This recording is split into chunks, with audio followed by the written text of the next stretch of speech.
Olá, pessoal do canal do Professor Fabinácio. Estamos aqui para trazer mais um texto de um autor que cai muito aí nos concursos da VUNESP, né? Na verdade, uma autora. E a gente está fazendo esse trabalho de tentar aumentar o número de análise de autores aí no canal para vocês poderem estudar, né? Então, nós vamos falar hoje, começar a falar, né, do texto da Maria Carmen Silveira Barbosa. Lembrando que você pode ajudar esse trabalho, né? Então você pode contribuir aí para que o canal possa continuar fazendo esse trabalho através do Valeu, do Valeu, do YouTube, né? Eu falei o nosso parceiro também, e outros, né, que estão aí, vários parceiros que ajudam o canal. Já passei, vencendo concursos, ECOA, e todos eles aí ajudando o canal a continuar o seu trabalho, certo? Bom, nós vamos falar desse texto, chama Culturas Escolares, Culturas da Infância e Culturas Familiares, as socializações e escolarização no entretecer dessas culturas, né? Maria Carmen Silveira Barbosa.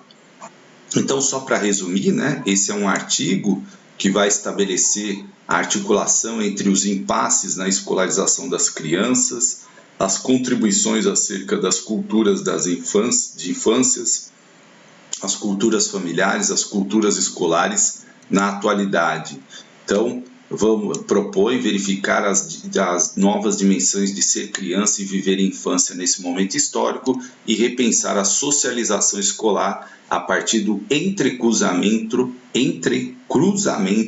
das culturas escolares, consideradas legítimas, e suas relações com culturas familiares e infantis, consideradas até hoje ilegítimas pela escola. Então, a questão cultural, que é sempre importante, vai ser feita uma análise desses vários pontos de vista, inclusive da cultura da criança, né? Como que a sociedade enxerga a criança, e da importância da gente ver essa criança como um ser de direitos, um ser que cria cultura, né? Então, essa visão mais ampla da criança e de todas essas relações que existem entre famílias, escolas e essas culturas que se entrelaçam, né?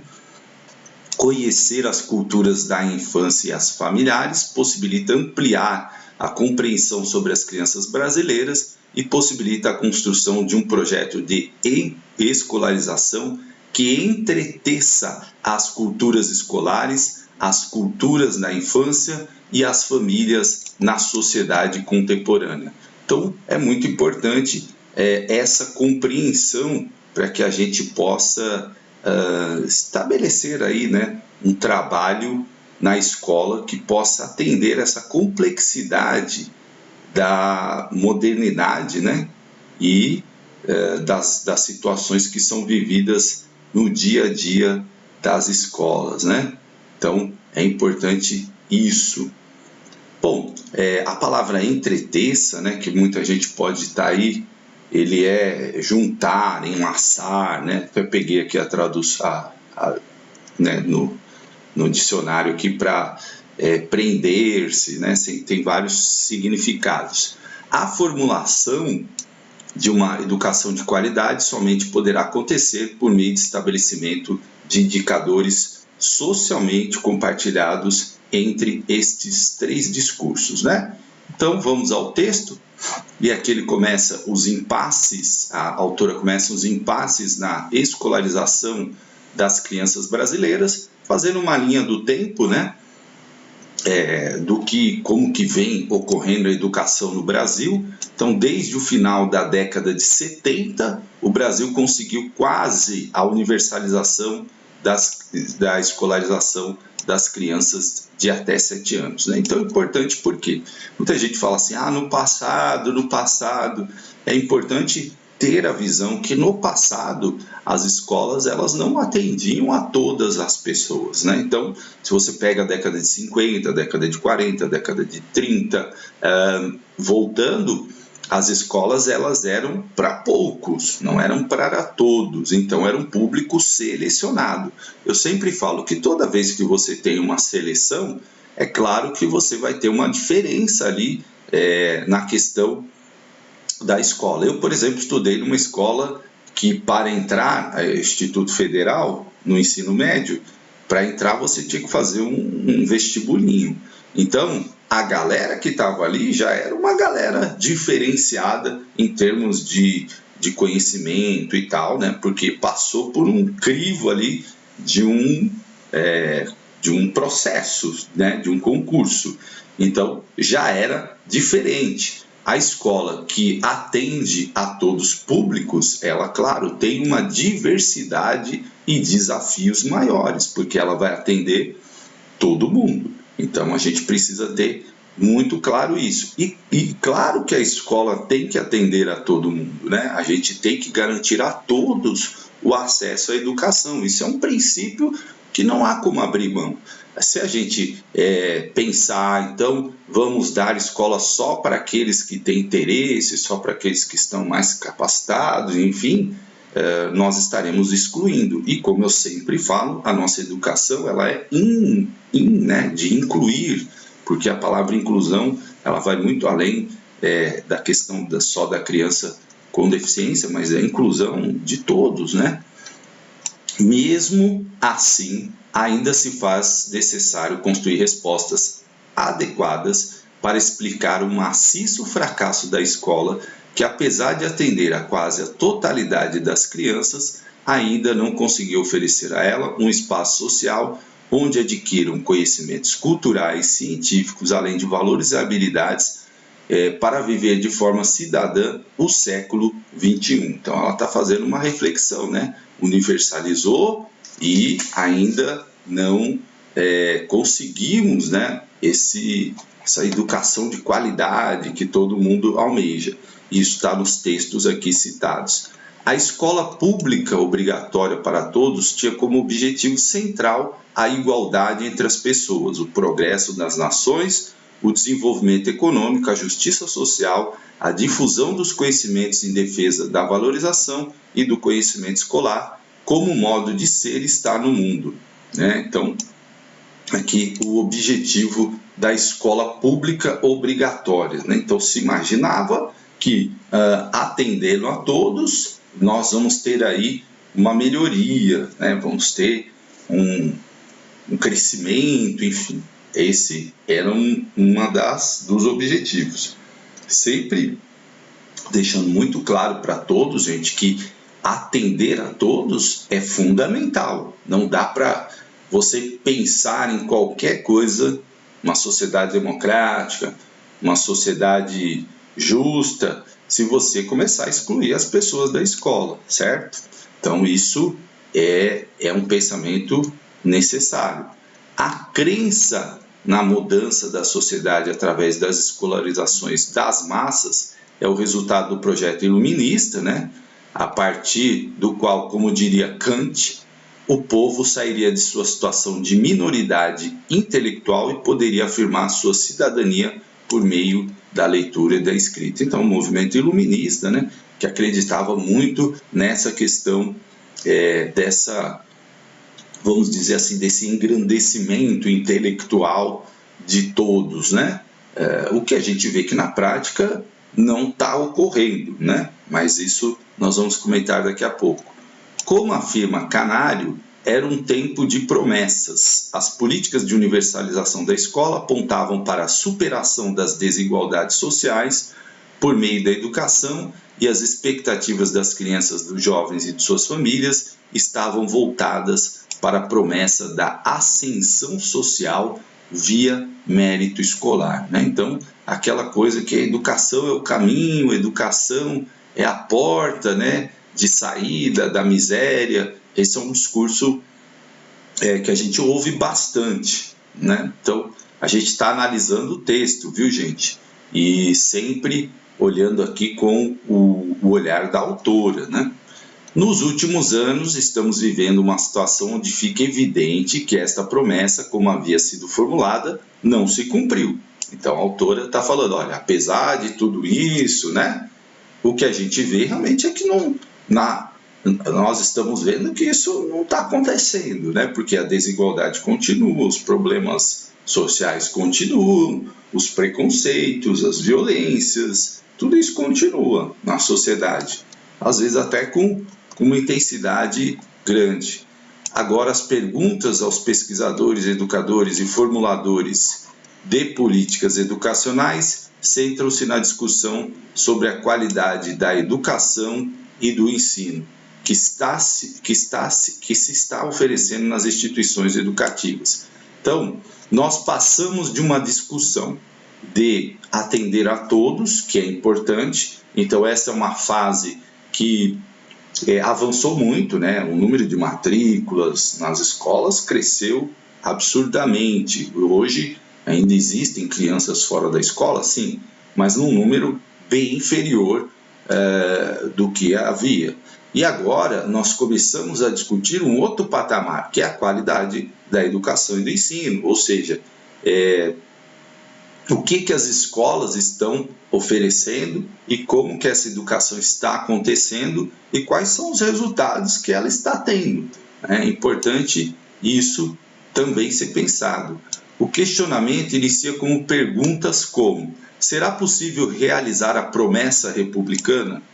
Como oferecer qualidade na educação para todos em uma sociedade com imensas desigualdades sociais? Como desmontar essa situação perversamente paradoxal de oferecer educação sem proporcionar? Então, são reflexões que a autora está colocando para que a gente pense aí na nossa realidade, né? Que é uma realidade de desigualdade social muito grande. Então, muitos falam assim, do ponto de vista liberal, todos têm acesso à educação. Sim, hoje podemos afirmar que não podemos falar todos, mas podemos falar que a grande, imensa maioria da população tem acesso a uma escola, certo? Tem acesso a uma escola, isso é ponto.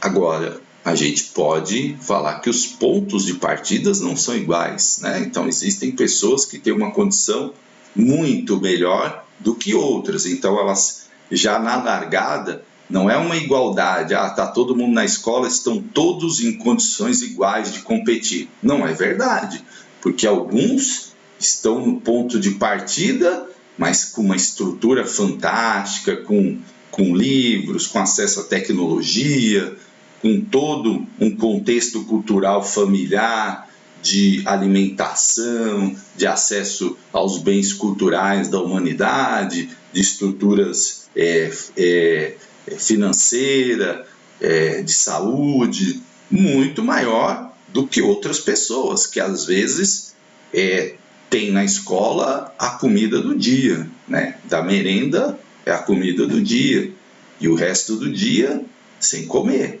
Então, é um ponto de partida muito desigual ainda na sociedade brasileira. Então, vamos continuar aqui. Desde o início da modernidade até hoje, grande parte da população aprendeu a ler e escrever não por vontade própria, mas por ter sido obrigada a se alfabetizar. Afinal, aprender a ler e escrever, além de ter sido apontado como uma necessidade para o ingresso no mundo do trabalho, tomou também o lugar de salvação, redenção pessoal e social. O analfabetismo apenas tornou-se um problema com a industrialização e urbanização. A escolarização obrigatória, como afirma Enzensberger, nunca tratou de abrir um caminho para a cultura escrita, e muito menos de libertar as pessoas para que falassem por si mesmas.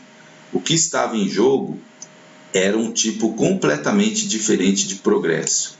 Ele consistia em domesticar os analfabetos, essa classe inferior de pessoas, e acabando com a imaginação e a teimosia deles, passando-se desde então a explorar não apenas a força muscular e suas habilidades, como também os seus cérebros. Então, é aquela ideia de que não está se alfabetizando para emancipar as pessoas. Não, o objetivo não era esse. O objetivo é que o Brasil vivia uma transformação uma industrialização e, obviamente, precisava de pessoas que soubessem ler e escrever, porque a própria indústria, o próprio mercado acaba exigindo isso, né? Então, você tem essa mudança, não por um objetivo, né, nobre, mas vamos dizer assim, por objetivos mercadológicos, certo? Como lembra Varela, a escolarização obrigatória é um fenômeno recente em nossa sociedade. A ideia de que a escola é a única instituição educativa e que os conhecimentos por ela são transmitidos são legítimos, pode também ser analisada como uma estratégia de poder que visa legitimar um tipo de conhecimento considerado legítimo oficial em detrimento de outros populares, desqualificando, assim, outras formas de cultura e estilos de vida. Então, essa visão, muitas vezes, de que a escola é essa redentora do mundo, né? É uma visão complicada, porque a educação ela ocorre em todos os momentos, não só na escola. A escola tem um papel importante, sim, sem dúvida. Mas o texto caminha aqui para mostrar para a gente o seguinte: não é só na escola, é em todos os lugares, né, que a gente está sendo educado, está aprendendo, está se desenvolvendo. É no trabalho, é no sindicato, é no grupo de jovens, é na igreja, é na nossa família. Então, a gente, claro, o que ela aponta aqui, assim, será que se não estão valorizando só a escola para desvalorizar os outros conhecimentos, os populares, né? Não, isso é bobagem, isso aí não é da escola. Não, isso é importante também, né? Os conhecimentos da cultura tradicional, da cultura local, isso não pode ser desconsiderado. A escola tem sido a instituição central para veicular de forma homogênea a cultura considerada legítima e para desconsiderar as culturas não legítimas, isto é, não hegemônicas. E aí entra naquilo que eu falo que é o DNA da educação, a valorização da diversidade e da pluralidade. Quando você pensa uma forma única, você está tentando homogeneizar uma sociedade que é heterogênea. E a escola não pode fazer isso. Por isso que a gente fala na educação infantil, as crianças têm seu tempo, tem que ter a flexibilização. Na escola também a gente tem que considerar essas questões, as questões de desenvolvimento, as questões de aprendizado, né? Então tudo isso a gente tem que levar em consideração para entender o ser humano, o seu desenvolvimento. Nessa perspectiva, a escolarização também pode ser analisada como um processo de colonização, pelo qual passaram obrigatoriamente as crianças de todas as classes sociais e as pessoas adultas das classes populares para poderem pertencer ao mundo industrializado. Então a gente tem que ter muito cuidado, é isso que a autora vem falando assim, para a gente não cair na armadilha de seguir a boiada, né? De seguir a boiada, de achar que todo mundo tem que ser igual, de que tudo tem que ser dessa maneira. Então, às vezes a gente cai numas ditaduras, né? A ditadura da tecnologia. Então o Google apresentou lá uma plataforma, todos temos que seguir a plataforma do Google, né? Que é uma empresa. Então, que visa lucro, e não está errado, né? Não está errado de maneira nenhuma, as empresas têm que visar o lucro. O que tem que ter é que a educação precisa fazer reflexões. Olha, é uma ferramenta legal, importante, interessante, mas ela não pode ser ela que direciona a educação, porque somos nós, educadores, somos nós os que pensamos a política pública de educação, somos nós os pensadores da educação, a comunidade, os alunos, que temos que tomar a rédea disso, né? Somos nós. Senão os outros tomam pela gente. E aí eles nos guiam conforme, né, eles querem. E esse é o cuidado que a gente tem que ter para não ser colonizado, né? Como diz a autora. a separação presente ainda hoje entre os processos de escolarização, de alfabetização e a cultura escrita é tão evidente que, apesar de termos uma escola pública obrigatória e gratuita, de 9 ou 12 anos, ainda temos, mesmo nos países mais desenvolvidos, o retorno do analfabetismo em sua nova versão iletrada. A escolaridade obrigatória não garantiu o acesso à cultura escrita para todos. Como e por que a escola brasileira falha na transmissão cultural, que em linhas gerais seria sua função explícita? E aqui eu vou transmitir, colocar o que o autor está dizendo aqui em exemplos práticos. Gente, as pessoas têm muita dificuldade de interpretação. Muita. Então, assim, isso significa que nesse processo de educação brasileira está tendo uma falha. Porque as pessoas, eu tenho até um post de uma prefeitura na pandemia que ela colocou lá sobre a vacinação, né? Serão vacinados todos acima de 18 anos.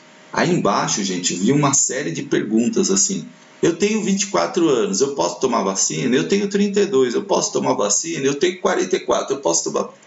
Gente, acima de 18 anos, né? Aí a prefeitura fez um post brincando, printando essas várias perguntas e falando assim: como nós dizemos, 18, 19, 20, 21, 22, 23, e foi até 100, né? Como se mostrasse uma irritação, né? Uma irritação irônica, né? Porque as pessoas estavam fazendo uma pergunta que estava óbvia a mensagem, né? E isso é uma falha, porque a gente até discutia isso outro dia na escola. O que acontece? Por que está acontecendo isso, né? Então, é uma coisa para se pensar. Uma hipótese que podemos levantar é que, em muitos casos, as culturas e lógicas escolares de socialização são distintas e até opostas às culturas e às lógicas de socialização das famílias e das culturas infantis. Então, ela está levantando uma hipótese, né? Que a escola não está ali em sintonia com essas questões culturais das famílias e da infância. Na aventura da escolarização, não é somente o capital cultural e o capital escolar que estão em jogo, também as práticas de socialização das famílias. Estar em consonância ou em dissonância com a lógica que engendra a escola favorece ou não o sucesso educacional. Afinal, as condições de existência são as condições de coexistência.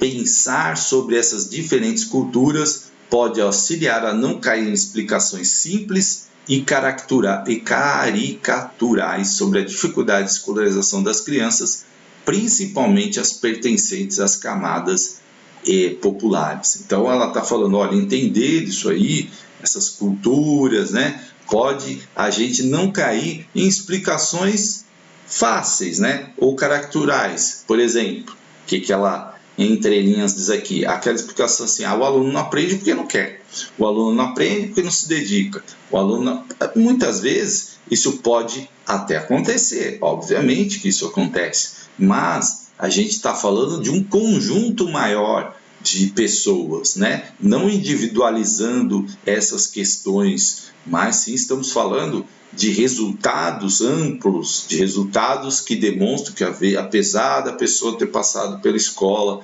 tantos anos, ela vai ter dificuldade ali de aprendizado e tal.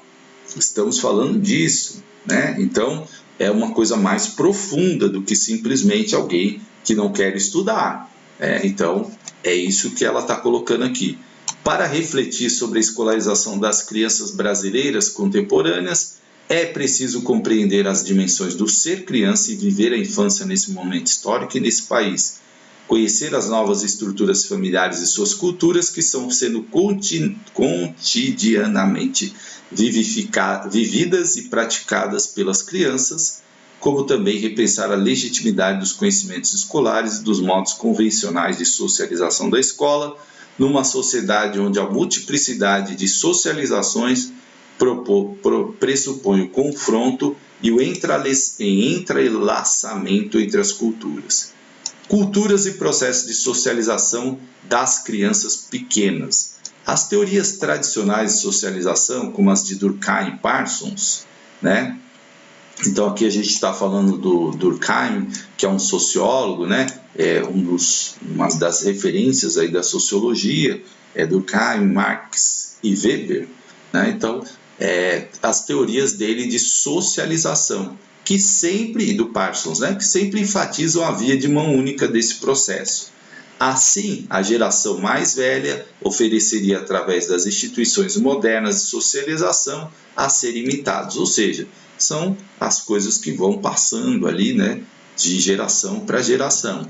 A socialização promoveria a interiorização pelos novos membros de normas, valores, estruturas cognitivas, conhecimentos e práticas que garantiriam a reprodução social. Ou seja, você entra numa sociedade, você vai ali aprender a falar, né, o idioma, você vai aprender a comer, como que aquela sociedade come. Exemplo, a sociedade brasileira, né? Você vai lá, come com garfo, faca, colher. Pessoal, isso aí é óbvio, qualquer sociedade faz. Não, aí você vai na japonesa, tem um outro tipo, tem esqueci o nome do palitinho lá. Palitinho tem um nome, né?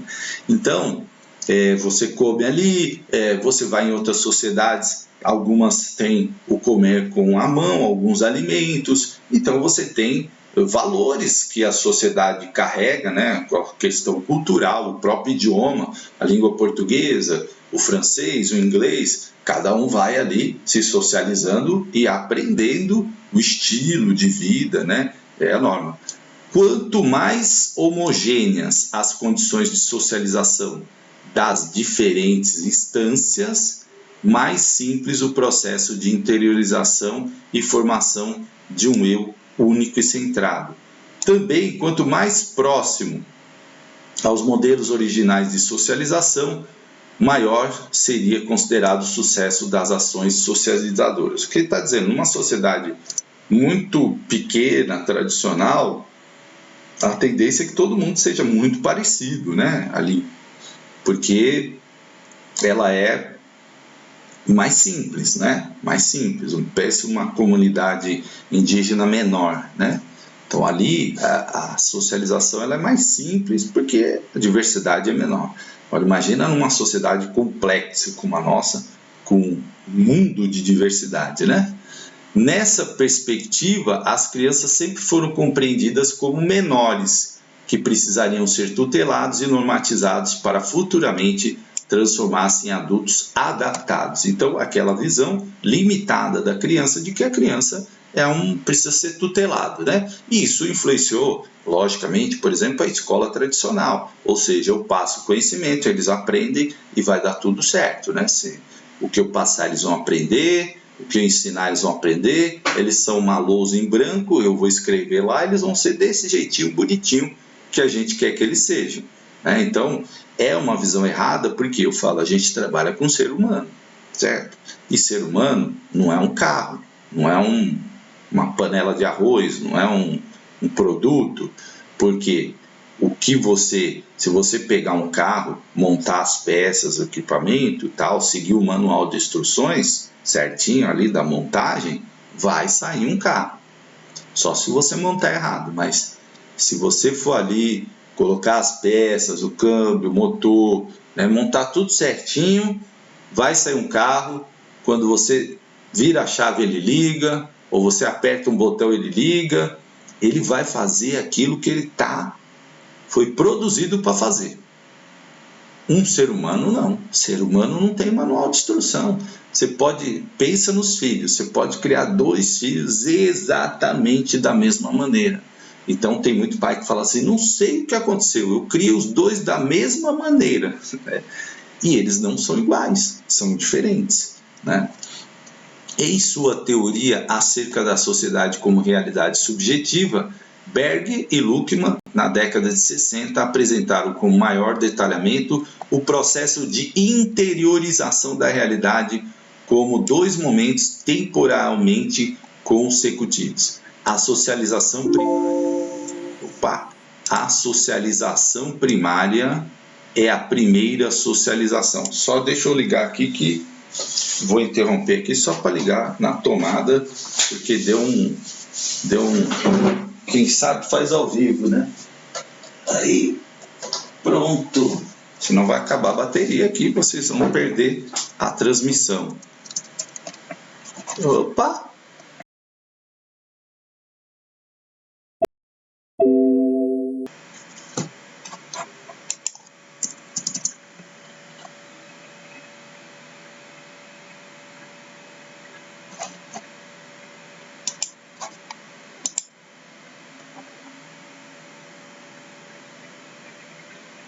Olá, gente, voltamos. Deu um problema aqui na transmissão, mas já recuperamos aqui, né? Depois eu vou ver se eu corto esse pedacinho aí que ficou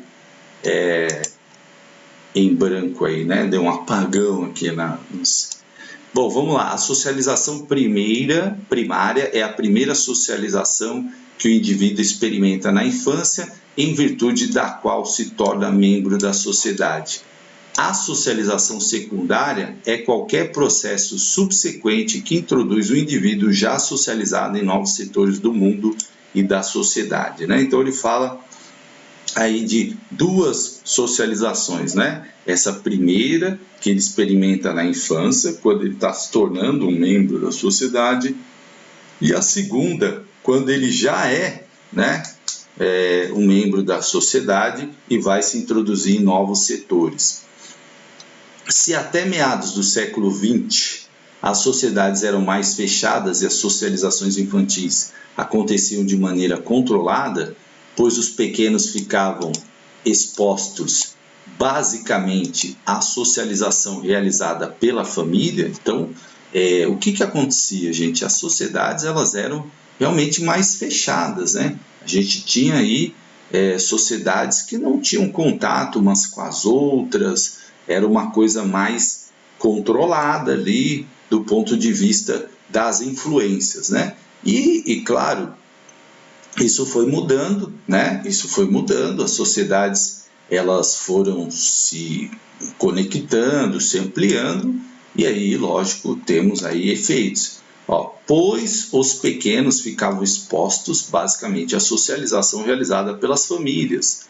As sociedades contemporâneas são extremamente diferenciadas e possuem poucas condições de estabilidade nos seus procedimentos de socialização. Os atores sociais são socializados desde tenra idade em diferentes espaços, como a família, a creche, o grupo de colegas, a televisão e diversas culturas. As crianças das nossas formações sociais são cada vez mais confrontadas com situações heterogêneas, concorrentes e por vezes mesmo em contradição umas com as outras do ponto de vista dos princípios de socialização que elas desenvolvem. Ou seja, gente, hoje nós temos uma sociedade muito mais complexa do que aquela que ficava sob muita influência da família, né? Então era mais fechado, não tinha tanto acesso à informação. Hoje a gente tem a criança logo cedo convive com a creche, com a família, grupo de colegas, diversas culturas, né? Tem a questão das mídias sociais, enfim. Então nós temos uma diversidade hoje muito grande, situações bastante diversificadas. E aí, claro, precisamos atender a isso, né?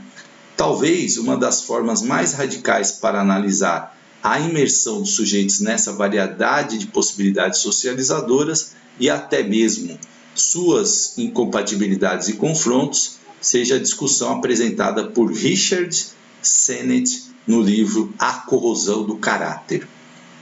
Consequências pessoais do trabalho no novo capitalismo, que reflete sobre os conflitos vividos por adultos, trabalhadores e pais.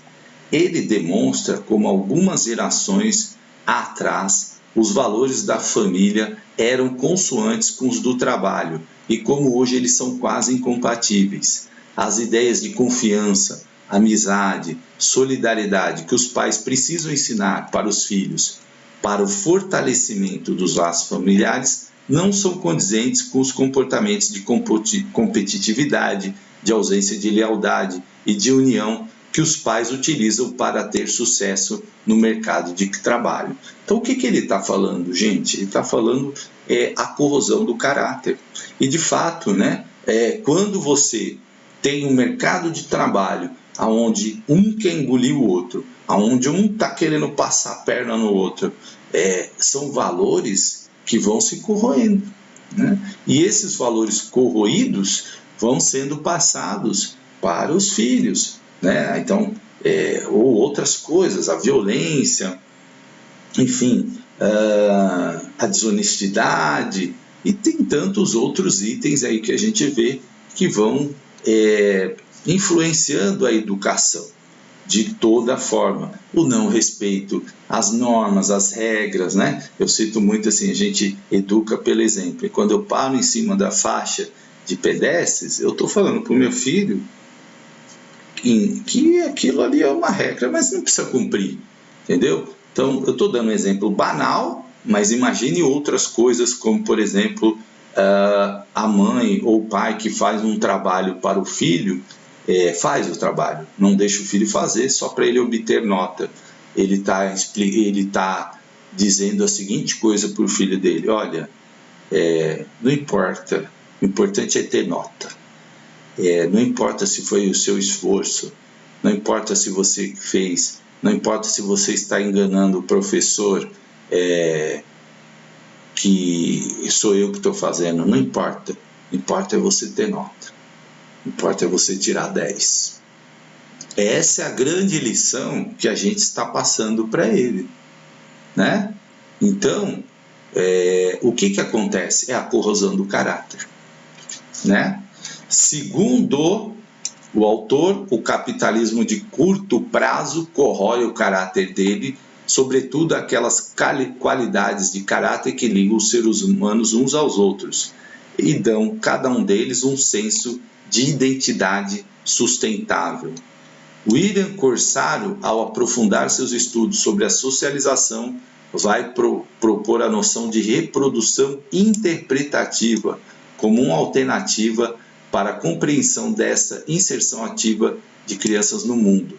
Para ele, o termo reprodução enfatiza o quanto as crianças são, por conta da participação efetiva na sociedade, constrangidas pela estrutura social das diversas instituições culturais, sociais e políticas frequentadas ao longo da vida, da trajetória escolar até o convívio informal com os amigos, a se tornarem semelhantes.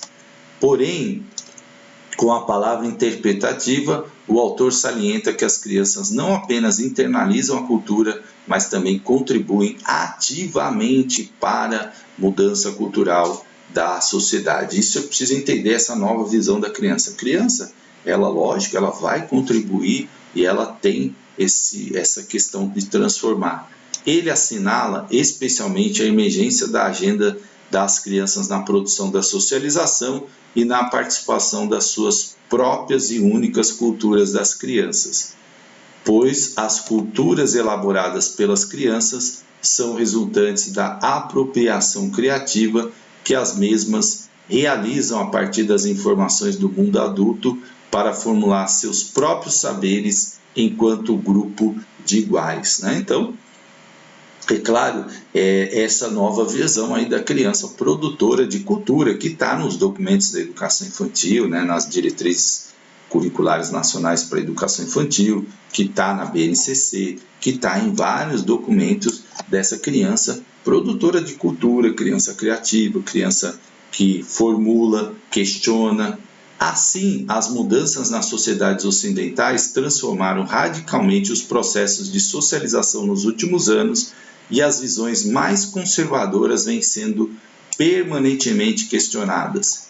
O acesso das mulheres ao mundo do trabalho teve como efeito as crianças entrarem em contato cada vez mais cedo com outras pessoas, como as babás, professoras de creches. Isto é, cada vez mais crianças vivem precocemente socializações secundárias, né? Importante aquele conceito lá da socialização secundária.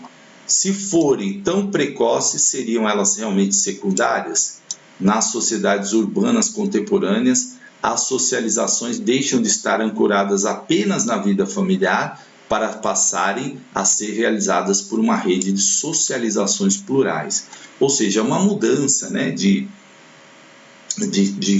tempo, de comportamento. Então, o que é importante, o acesso das mulheres ao mercado de trabalho, ao mundo do trabalho, é essencial, é importantíssimo.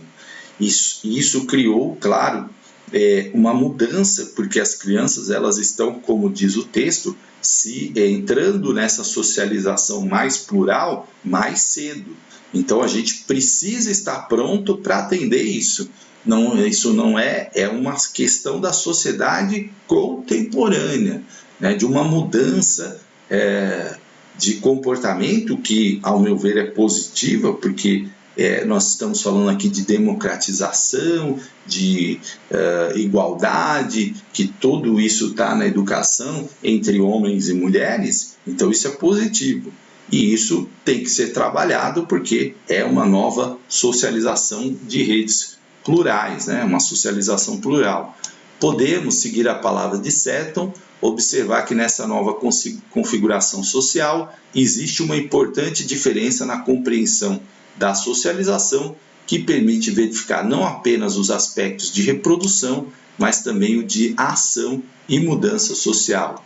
A revisão das teorias de socialização abre a possibilidade de observar os seres humanos como sujeitos plurais, sendo permanentemente construídos e atualizados, vivendo um processo não unívoco, mas extremamente diferenciado de influências e de interpretações dessas influências que configuram um núcleo duro, mas que experienciam com significativas transformações ao longo das ressocializações permanentes. Neste texto, vamos partir da premissa de que a socialização é um processo contínuo de inserção cultural e a cultura será compreendida como construção de significados partilhados e por outros não, sustentados em práticas de vida individual e social. A socialização é algo que se faz junto, é a forma com que os seres humanos praticam suas ações, vivem suas vidas, evidenciam seus valores, constroem e defendem suas ideias. Isso aqui é muito importante você anotar, né? Então, socialização é algo que se faz junto. Não é só a escola, é todos. Isso é importante entender, que a educação, ela é um processo amplo, ela é um processo de todos. É por isso que às vezes a gente tem algumas dificuldades, porque as pessoas, elas não entendem isso. Então, assim, muita gente vê a escola como a redentora de todos os problemas do mundo, aquela que vai salvar o mundo. Não é. A escola sozinha não salva, a escola sozinha não faz milagre, a escola sozinha não vai conseguir se não tiver junto a família, a sociedade, todo mundo envolvido nesse processo de socialização, de valores, porque não adianta você explicar sobre o meio ambiente, sobre poluição, né? E na escola fazer todo um trabalho e chegar em casa e no carro a pessoa jogar um papel pela janela, né? Aí, ou o contrário, a escola tem lá um programa para limpeza, aí vai o professor e joga um papel no chão, ou qualquer outra pessoa ali da escola, do funcionário e tal. É todo mundo tem que atuar, né? Para evidenciar os valores de solidariedade, de compreensão, de diálogo, de amor, né? Tudo isso, certo? Então, como pensar nas relações e tensões entre diversas culturas socializadoras? Essa é a questão-chave do texto. Como que a gente, né, entrelaça isso de uma forma positiva, tá? Aí eu vou deixar isso para o próximo vídeo, né? Que a gente faz a parte 2, continuando aí, para não